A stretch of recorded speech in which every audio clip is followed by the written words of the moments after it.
태극기를 흔들었던 사람의 한 사람으로서 네. 이럴 수는 없다고 생각합니다. 제가 이 탄핵 그 누명을 벗겨드리는데 제가 동생으로서 대한민국, 자유대한민국 국민으로서 할 수 있는 일이 있다면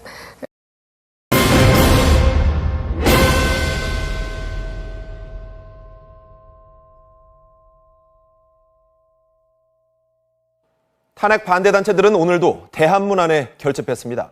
구호는 이제 탄핵 기각에서 탄핵 무효로 바뀌었는데요. 대선 때까지 주말 집회를 이어가겠다고 밝혔습니다. 박준규 기자가 보도합니다. 대한문 앞이 또다시 태극기를 든 사람들로 가득 찼습니다. 탄핵 기각을 외쳤던 참가자들의 구호는 하루 만에 탄핵 무효로 바뀌었습니다.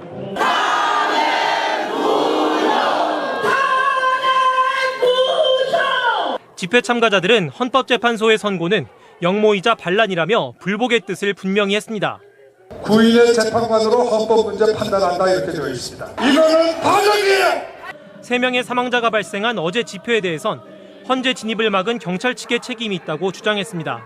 어제 정말 불상사였어요. 평화적으로 우리는 계속 할 거예요. 탄핵을 막지 못한 데 절망하며 눈물을 터뜨리는 참가자들도 곳곳에서 속출했습니다. 오늘 집회엔 김진태 의원 등 친박계 정치인들이 모습을 드러냈습니다. 박근령 전 유경재단 이사장도 애국 분향소를 방문해 헌재 선고에 대한 입장을 밝혔습니다. 너무 참담하고 우리로서는 너무 공정하지 않았다고 생각합니다. 이번 집회는 격렬한 충돌을 빚었던 어제 집회와 달리 비교적 차분하게 진행됐습니다. 주최 측은 오는 대선까지 주말마다 탄핵 무효 집회를 계속 이어가겠다며 보수 진영의 결집을 호소했습니다. MBC 뉴스 박준규입니다. 집회 전 일부 참가자들은 경찰과 충돌하기도 했습니다. 어제 부상을 입고 병원에 입원했던 70대 남성이 숨지면서 사망자는 3명으로 늘었습니다. 홍승욱 기자입니다.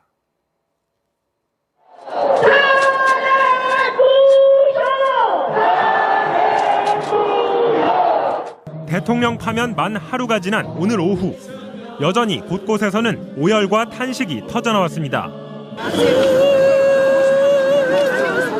하지만 일부 집회 참가자들의 과격한 행동도 이어졌습니다. 낮 12시쯤 태평로 파출소 앞에서는 친박단체 간부 박모 씨 등 2명이 방송 차량 위에서 휘발유를 뿌린 혐의로 경찰에 입건됐습니다. 또 이를 제지하는 경찰을 방해한 혐의로 20살 김모 씨 등 참가자 2명도 입건됐습니다. 곳곳에서 참가자와 경찰 사이에 충돌이 벌어졌고 과격한 구호도 튀어나오자 주최 측은 참가자들에게 자제를 당부하기도 했습니다. 난폭한 행동을 하지 말아주시기를 행복히 부탁드립니다. 사망자도 3명으로 늘었습니다. 집회 현장에서 쓰러져 병원으로 옮겨졌던 74살 이모 씨가 18시간 만인 오늘 아침 숨졌습니다. 또 경찰은 스피커를 떨어뜨려 1명을 숨지게 한 뒤 달아났던 65살 정모 씨를 긴급 체포해 구속영장을 신청했습니다. 어제 격앙된 분위기 속에서 취재진들을 폭행했던 참가자들에 대해서도 경찰이 수사에 나섰습니다. 지금까지 폭력 시위를 한 참가자 16명이 입건됐고 경찰 33명이 다쳐 병원으로 옮겨졌습니다. MBC 뉴스 홍승욱입니다. 지금 서울 광화문 광장에 문화제 형식으로 진행된 오늘 집회에선 다채로운 사전 행사와 함께 시민들의 자유 발언이 이어졌습니다. 또 촛불 정신과 새로운 사회에 대한 희망을 담은 촛불 권리 선언이 발표되기도 했습니다. 촛불은 국민 위에 군림하는 대의 정치를 개혁하고 직접 민주주의를 전진시키는 주권자의 행동이다. 날이 어두워지면서 참가자들은 청와대와 총리 공관, 도심 방향으로 거리 행진을 했습니다.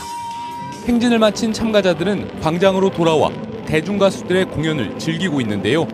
이 공연을 끝으로 촛불은 막을 내립니다. 성인 돼서도 투표를 좀 열심히 해야 될 것 같고 대통령도 좀 잘 뽑아야 될 것 같고. 박근혜 정권 퇴진 비상국민 행동은 세월호 참사 3주기와 같은 주요 사안이 생기면 다시 촛불 집회를 열겠다는 계획입니다. 지금까지 서울 광화문 광장에서 MBC 뉴스 신재용입니다. 이제 자연인 신분으로 돌아간 박근혜 전 대통령. 현직 대통령으로 그동안은 검찰과 특검 조사에 응하지 않았지만 이제 검찰의 강제 수사가 가능해졌기 때문에 소환은 물론 체포와 구속도 가능하고 필요에 따라 계좌 추적이나 통신 조회도 할 수 있습니다. 문제는 그 시기인데요. 대선을 앞둔 민감한 상황인 만큼 검찰은 시기와 방법을 두고 고심을 거듭하고 있습니다. 장현주 기자입니다. 검찰은 박 전 대통령 조사 시기에 대해 대선 전과 후 두 가지를 놓고 고심에 들어갔습니다. 선거에 미치는 영향을 최소화한다는 방침 아래 본격적인 대선 전국전에 조사를 하거나 아니면 선거 후에 조사하는 방안을 검토하고 있습니다. 검찰은 우선 박 전 대통령에 대한 출국 금지 여부를 신중히 논의 중인 것으로 알려졌습니다. 검찰 내부에서 선거 영향을 최소화하기 위해 조사를 서두르려면 출국 금지가 선행돼야 한다는 목소리가 나오는 것으로 전해졌습니다. 출국 금지 조치는 검찰 수사의 신호탄이 되는 만큼 이를 통해 검찰의 수사 시기를 가늠해 볼 수 있습니다. 검찰이 청와대 압수수색에 다시 나설 가능성이 있다는 관측도 나오고 있습니다. 박 전 대통령 관련 의혹 등을 규명하기 위해 청와대 전산 시스템에 보존된 문서 등을 확보할 필요가 있기 때문입니다. 검찰은 주말까지는 특검팀으로부터 넘겨받은 10만 쪽가량의 수사 기록을 검토하는 데 주력하고 있습니다. 검찰은 수사 계획 수립을 마무리하는 대로 이르면 다음 주 초 본격적인 수사에 들어갈 방침입니다. 앞서 검찰은 박 전 대통령에 대해 직권 남용과 강요 혐의 등의 피의자로 입건했고 특검은 뇌물 혐의 등의 피의자로 입건했습니다. 사실상 박 전 대통령에 대한 주변 조사는 검찰과 특검을 거치면서 대부분 마무리된 상황이라 검찰은 증거 수집과 막바지 확인 작업에 주력할 것으로 보입니다. MBC 뉴스 장현주입니다. 박근혜 전 대통령은 최순실 게이트가 불거진 이후 억울하다는 입장을 밝혀왔는데요. 헌재는 결정문을 통해 박 전 대통령이 언급한 입장을 대부분 인정하지 않았습니다. 김수근 기자입니다. 헌법재판소는 최순실 씨가 국정에 개입했다고 판단했습니다. 일부 공직자 인사를 포함해 대통령 연설문과 일정 등 문건을 전달받고 국정에 관여했다고 본 것입니다. 최서원은 그 문건을 보고 이에 관한 의견을 주거나 내용을 수정하기도 하였고 피청구인의 일정을 조정하는 등 직무 활동에 관여하기도.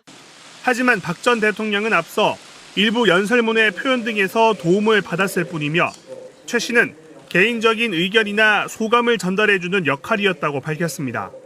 일부 자료들에 대해 의견을 들은 적도 있으나 청와대의 보좌 체계가 완비된 이후에는 그만두었습니다.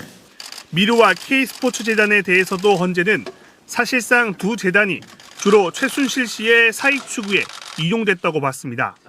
최서원의 이익을 위해 대통령의 지위와 권한을 남용한 것으로서 공정한 직무 수행이라고 할 수 없으며 이에 대해 박 전 대통령은 기업들이 자발적으로 모금한 것이며 조금도 사적 이익을 추구한 적이 없다고 말한 바 있습니다.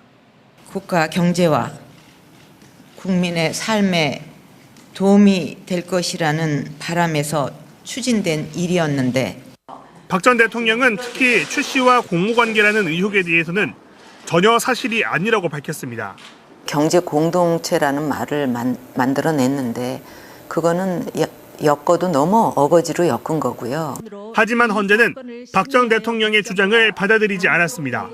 진상규명에 최대한 협조하겠다고 했으나 정작 검찰과 특별검사의 조사에 응하지 않았고 그러면서 박 전 대통령이 대면 조사에 응하지 않았다는 점을 주요 파면 사유 중 하나인 헌법수호 의지 부족으로 해석했습니다.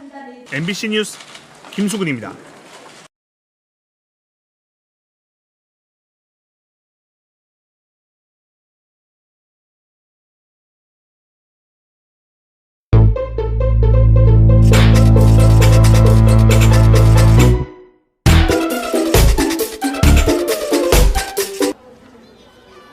그분이 누구든 만약에 출마하지 않겠다고 하면 자택에 들어가서 모가지를 끌어내서라도 출마시킵니다.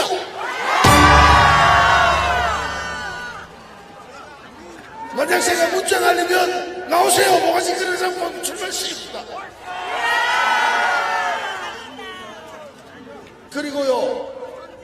그리고 여기 나오신 분들 중에도 훌륭한 분들 많아요. 김진태를 출마시킬까요? 그리고 우리가 목표로 하는 사람과 한번 붙여봐서 경선도 시키고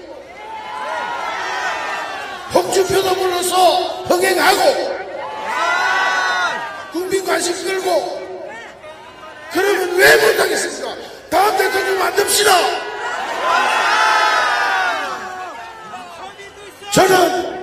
우리는 이미 우리 손으로 대통령 만들어본 경험이 있어요. 어떻게 하는지 알아요. 우리가 하면 돼요. 합시다. 우리가 우리 정권을 창출합시다.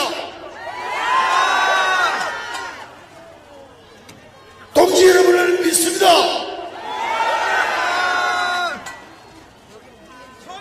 첫째요, 여러분이 해주셔야 될 일이 있어요. 입당원서 써주세요. 가슴길에 반드시 써주세요. 그리고요, 제가 어쩔 수 없이 제가 문자 날릴 수밖에 없습니다만 문자 날리면 나오세요. 가슴길을 내서 출발시킵시다.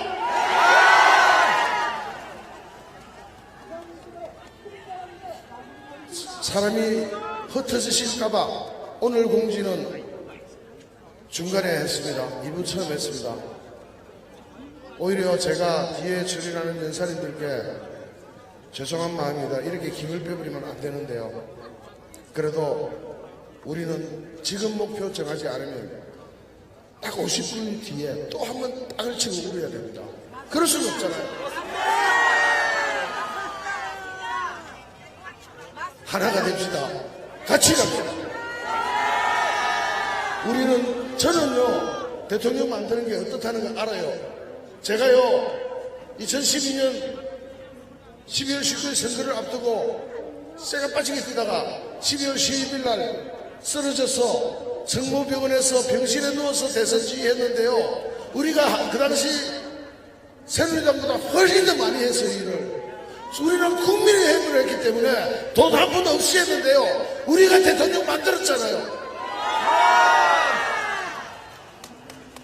우리는 할 수 있습니다. 저는 할 수 있어요. 저는 경험이 있어요. 우리 여기 계신 모든 분들이 그때 저랑 뛰느라고 얼마나 쇠가 빠지게 울면서 일했어요. 그랬잖아요. 그리고 나서서는 떠났잖아요. 깨끗하게. 그랬잖아요. 한 번 더 합시다. 한 번 더 합시다. 이길 수 있어요. 우리는 이깁니다.